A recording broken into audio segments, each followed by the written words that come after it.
ప్రపంచంలోనే అతిపెద్ద పురాతన శివలింగం. ఇంత భారీ లింగానికి భీముడు మోకాళ్లపై కూర్చుని పుష్పాలు సమర్పించేవాడంట. కుంతీదేవి కోసం పాండవులు నిర్మించినదిగా చెప్తారు. ఆలయం 115 అడుగులు 35 మీటర్ల పొడవు, 82 అడుగుల 25 మీటర్ల వెడల్పు మరియు 13 అడుగుల 4 మీటర్ల ఎత్తులో ఉంది. బీహార్లోని అసంపూర్తిగా ఉన్న భోజేశ్వర్ ఆలయాన్ని గురించి తెలుసుకోండి. అద్భుతమైన వాస్తవికత. మానవులు ఎల్లప్పుడూ రహస్యాలు తెలుసుకోవడానికి ఆసక్తి కలిగి ఉంటారు. ఏదైనా అసంపూర్తిగా ఉన్న కథను లేదా అసంపూర్ణ నిర్మాణాన్ని చూడాలని ఆతృతగా ఉంటారు. ఇది చాలాసార్లు ఆకర్షణగా మారుతుంది. అటువంటి మర్మమైన మరియు అద్భుతమైన నిర్మాణం మధ్యప్రదేశ్ రాజధాని భోపాల్ నుండి 32 కిలోమీటర్ల దూరంలో ఉన్న భోజ్పూర్ అంటే రైసన్ జిల్లాలో ఉంటుంది. భోజ్పూర్ కొండపై అద్భుతమైన మరియు భారీ కానీ అసంపూర్ణమైనటువంటి శివాలయం ఉంది. దీనిని భోజపూర్ శివాలయం లేదా భోజేశ్వర ఆలయం అని పిలుస్తారు. ఈ పురాతన శివాలయాన్ని పరామరాజవంశం యొక్క ప్రసిద్ధ రాజ భోజ నిర్మించారు. ఈ ఆలయం 115 అడుగుల 35 మీటర్లు పొడవు, 82 అడుగుల 25 మీటర్ల వెడల్పు మరియు 13 అడుగుల 4 మీటర్ల ఎత్తులో ఉంది. ఈ ఆలయం యొక్క అతిపెద్ద లక్షణం ఇక్కడ భారీ శివలింగమే. ఈ శివలింగం యొక్క ప్రత్యేకమైన మరియు భారీ పరిమాణం కారణంగా భోజేశ్వర ఆలయాన్ని ఉత్తరప్రదేశ్లోని సోమనాథ్ అని కూడా పిలుస్తారు. మృదువైన ఎర్ర ఇసుక రాయితో తయారు చేయబడింది. ఈ శివలింగం ఒకే రాయి నుండి తయారైంది మరియు ఇది ప్రపంచంలోనే అతిపెద్ద పురాతన శివలింగంగా పరిగణించబడుతోంది. శివలింగం యొక్క మొత్తం ఎత్తు బేస్తో సహా 40 అడుగులు అంటే 12 మీటర్లు, అంటే 12 కంటే ఎక్కువ. శివలింగం యొక్క పొడవు 7.5 అడుగులు 2.3 మీటర్లు అన్నమాట. ఎత్తు మరియు 5.8 అడుగులు అంటే 2 మీటర్లు వ్యాసం. ఈ శివలింగం 21.5 అడుగులు అనగా 6.6 మీటర్ల వెడల్పు చదరపు బేసు జలహారిపై ఉందన్నమాట. వ్యవస్థాపించబడింది. ఆలయం నుండి ప్రవేశించడానికి పడమటి దిశలో మెట్లు ఉన్నాయి. గర్భగుడి తలుపులకు ఇరువైపులా గంగా మరియు యమున నది దేవతల విగ్రహాలు అలంకరించబడ్డాయి. దీనితో పాటు గర్భగుడి యొక్క భారీపై స్తంభంపై శివపార్వతి, బ్రహ్మ, సరస్వతి, రామ, సీత మరియు విష్ణు, లక్ష్మీ దేవతల విగ్రహాలను ఏర్పాటు చేశారు. ముందు గోడ తప్ప మిగతా 3 గోడల్లో విగ్రహాలు ఏర్పాటు చేయబడలేదు. ఆలయం బయట గోడపై యక్షుల విగ్రహాలు కూడా ఏర్పాటు చేశారు. ఈ ఆలయాన్ని చూసినప్పుడు ఇది కేవలం దేవాలయం మాత్రమే కాదు, దాని భారీ పరిమాణం కాకుండా ఈ ఆలయంలో అనేక లక్షణాలు ఉన్నాయి. దాని పెద్ద గేట్వే యొక్క పరిమాణం మరియు రకం ప్రస్తుతం భారతదేశంలోని ఏ దేవాలయపు ప్రవేశ ద్వారాల్లోనూ లేదు. ఇదే అది పెద్దది. దాని లోపల ఏర్పాటు చేసిన శివలింగాన్ని చూస్తే ప్రవేశ ద్వారం యొక్క ఈ ఆకారం సంబంధితంగా కనిపిస్తుంది. ఈ ఆలయం యొక్క మరొక లక్షణాన్ని దానికి 4 స్తంభాలు, 40 అడుగుల ఎత్తు. గర్భగుడి యొక్క అసంపూర్తిగా ఉన్న పైకప్పు ఈ 4 స్తంభాలపై ఉంది. అలాగే భోజేశ్వర ఆలయం పైకప్పు గోపురం, కొంతమంది పండితులు దీనిని భారతదేశంలో మొట్టమొదటి గోపురం పైకప్పు భవనంగా భావిస్తారు. భారతదేశంలో గోపురం తయారీ పద్ధతి ఇస్లాం రాకముందే ఉందని ఇది ఒక బలమైన రుజువు. ఈ ఆలయం భారతదేశంలో ఇస్లాం రాకముందు నిర్మించబడింది కాబట్టి ఈ ఆలయం గర్భగుడి పైన అసంపూర్తిగా ఉన్న గోపుర పైకప్పు భారతదేశంలో గోపురం లేదా శిఖరాలను నిర్మించే పద్ధతికి ప్రత్యక్ష సాక్ష్యం. కాలేజ్ ఆఫ్ ఏన్షియంట్ ఆర్కిటెక్చర్ భోజేశ్వర్ ఆలయం యొక్క విస్తృత వేదికపై ఆలయంలోని ఇతర భాగాలు, మండపాలు మహామండపాలు మరియు అంతరాలను నిర్మించే ప్రణాళికను ఉన్నాయి.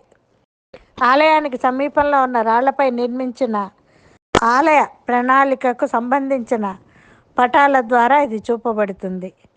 ఈ ప్రదేశం యొక్క అద్భుతమైన లక్షణం ఏమిటంటే భోజేశ్వర్ ఆలయ భౌగోళికం, స్తంభాలు, శిఖరం, కలశం మరియు ఇతర దృష్టాంతాలు, శిలల ఉపరితలంపై శాసనాలు వంటివి చెక్కబడ్డాయి.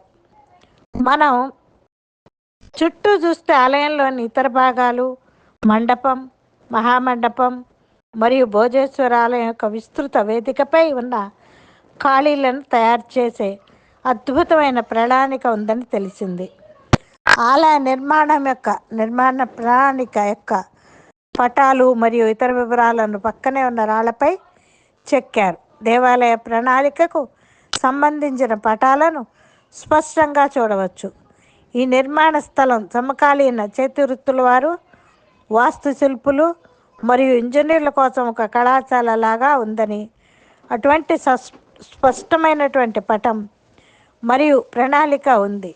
ఒక పెద్ద ఆలయ సముదాయాన్ని నిర్మించటానికి ఒక ప్రణాళిక ఉంది. దీనిలో అనేక ఇతర దేవాలయాలు కూడా నిర్మించబడ్డాయి. ఈ ప్రణాళిక విజయవంతంగా పూర్తయితే ఈ ఆలయ సముదాయం భారతదేశంలో అతిపెద్ద ఆలయ సముదాయాలలో ఒకటిగా ఉండేది అని వాస్తు శిల్పులు భావిస్తున్నారు. ఈ ఆలయ వైభవం దీనిని చూడగానే తయారవుతుంది. మరియు ఎంత భారీ రాళ్ళు వచ్చాక ఇంత ఎత్తుకు రవాణా చేయటం కూడా ఆశ్చర్యమేనా? కానీ ఆలయం వెనుక ఒక వాలు ఉంది. ఇది నిర్మాణంలో ఉన్న ఆలయ సమయంలో భారీ రాళ్లను మోయటానికి ఉపయోగించబడింది. ప్రపంచంలో ఎక్కడైనా అటువంటి పురాతన గొప్ప సాంకేతిక నిర్మాణానికి అవసరమైన పదార్థాల నిర్మాణానికి ఇకపై కనిపించదని ఇక్కడ పేర్కొనడం విలువ.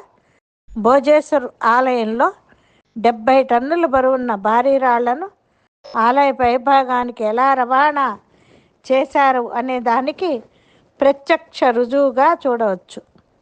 పురాతన శాస్త్రం యొక్క నమూనా, ప్రాచీన భారతీయ చేతి పనులు మరియు వాస్తు శిల్పాలను తయారు చేసే సాంకేతికత ఖచ్చితంగా భిన్నంగా ఉంటుంది. పర్మార్ రాజవంశం యొక్క గంభీరమైన రాజభోజు తన ప్రసిద్ధ పుస్తకం సమరగణ సూధర్ ఆధారంగా ఈ భారీ ఆలయాన్ని నిర్మించాడని చెప్పడం విశేషం. సమరంగణ సూధర భారతీయ వాస్తుశిల్పానికి సంబంధించిన పుస్తకం. ఈ పుస్తకంలో నగర ప్రణాళిక, భవన నిర్మాణం, హస్తకళలు, ఆలయ హస్తకళలు, శిల్పం మరియు భంగిమలతో కూడిన వాయిద్యాలు ఉన్నాయి. వాయిద్యాల వివరణ ఉంది. అధ్యాయం 31 యంత్ర విధన్ అని పిలుస్తారు. దీనిలో ఆధునిక హైడ్రాలిక్స్ సిద్ధాంతం కూడా భారీ వస్తువులను ఎత్తడానికి వివరంగా వివరించబడింది. అసంపూర్తిగా ఉన్న ఆలయం యొక్క అసంపూర్తి రహస్యం కానీ ఈ అద్భుతమైన ఆలయం కూడా పరిష్కరించని రహస్యాన్ని కలిగి ఉంది.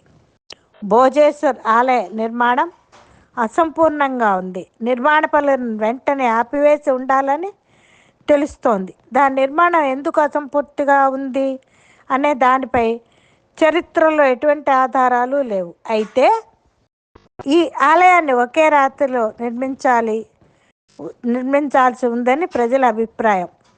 ఈ ఆలయాన్ని ఒక్క రాత్రిలోనే నిర్మించాల్సి ఉంది అని ప్రజల అభిప్రాయం. కానీ రూపింగ్ పనులు ఉదయం పూర్తయ్యే ముందుకు జరిగాయి కాబట్టి నిర్మాణం అసంపూర్తిగా ఉంది. దీనికి కారణాలు ఇంతవరకు తెలియకపోయినా ప్రకృతి విపత్తు, వనరులు సరఫరా లేకపోవటం లేదా యుద్ధ ప్రారంభం వల్ల ఇది జరిగి ఉండవచ్చని చరిత్రకారులు ఊహిస్తున్నారు. బహుశా భోజరాజు మరణంతో కూడా ఈ రకమైన నిర్మాణాన్ని ఆపడం తార్కికంగా అనిపిస్తుంది. కొంతమంది పండితులు లోడ్ యొక్క సరైన అంచనాలో గణిత నిర్మాణ లోపం కారణంగా నిర్మాణ కాలంలోనే పైకప్పు కూలిపోయి ఉండవచ్చునని నమ్ముతారు. అప్పుడు భోజరాజు ఈ లోపం కారణంగా ఆలయాన్ని పునర్నిర్మించకుండా ఆపివేశాడు కావచ్చు. విభిన్న అభిప్రాయాలు. భోజేశ్వర శివ మందిరం ఒక రకమైన అంత్యక్రియల స్మారక చిహ్నం అని చాలామంది పండితులు అభిప్రాయపడ్డారు. ఈ రకమైనటువంటి దేవాలయాలను స్వర్గహారణ ప్రసాద అని పిలిచేవారు. ఈ రకమైన దేవాలయాల్లో ఒకే శిఖరానికి బదులుగా రాతి బ్లాక్స్ ఉపయోగించబడ్డాయి. అతని అంచనా ప్రకారం రాజభోజు తన దివంగత తండ్రి సింధురాజు లేదా తౌవకాపతి ముంజు కోసం ఈ ఆలయాన్ని నిర్మించి ఉండవచ్చు. ఇతిహాసాలు ఏం చెబుతున్నాయంటే ఈ ఆలయ నిర్మాణం గురించి 2 కథలు ఉన్నాయి. మొదటి పురాణం ప్రకారం ఈ శివాలయాన్ని వనవాస సమయంలో పాండవులు నిర్మించారు. భీముడు మోకాళ్ళపై కూర్చుని శివలింగం మీద పువ్వులు అర్చించేవాడు. ఈ శివలింగం అదే రాత్రి ద్వాపర యుగంలో పాండవులు మాతా కుంతి ఆరాధన కోసం నిర్మించారు. తెల్లవారుజామున పాండవులు అదృశ్యమయ్యారు మరియు ఆలయం అసంపూర్ణంగా ఉంది.